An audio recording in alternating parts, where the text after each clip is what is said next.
ሰላም ሰላም እንዴት ናችሁ? እንግዲህ ጠፍቻለሁ ቆይቼ ነው የተገናኘነው። ዛሬ የማሳያችሁ ስለ ቫይታሚን ሲ ነው። ይህ ቫይታሚን ሲ በጣም አሪፍ ነው። እዚህ ሀገር ውስጥ የተመረተ ነው። በፋስት ትሬዲንግ የሚመረት ነው። በጣም ምርጥ ለአበሻ ቆዳ ተስማሚ ሆኖ የሚሰራ ነው። 2 ድሮፕ ከተጠቀማችሁ በኋላ ከ1 እስከ 2 ደቂቃ ማሳጅ አድርጉት ነው የሚለው። ከዛ በኋላ ቀን የምትጠቀሙት ከሆነ ከላይ አፕላይ ሞይስቸራይዘር ማድረግ ትችላላችሁ። ከዛን ሰንስክሪን አድርጋችሁ መጠቀም ትችላላችሁ። ማታ ደግሞ ከሆነ እንዲሁ ተቀብታችሁ ፊታችሁን ታጥባችሁ ተቀብታችሁ ማድረግ ትችላላችሁ። በጣም አሪፍ ነው። ለውጥ ያለው ነገር ነው። እኔ ከዚህ በፊት ፕሮዳክት ይዤባችሁ መጥቼ አላውቅም።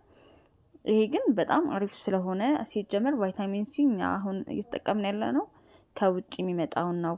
ስቲል ግን እዚህ ሀገር ውስጥ ተመርቶ እየተጠቀምን አይደለም። ጀስት ይሄ በጣም አሪፍ ቆንጆ፣ በዛ ላይ ደግሞ ዋጋው በጣም ተመጣጣኝ ነው። ከፈለጋችሁት እኔ ጋር አለ፣ ገዝታችሁ ተጠቀሙ እላለሁ። በጣም አሪፍ ነው። ለዚህ እኔ ምስክር ነኝ 100%።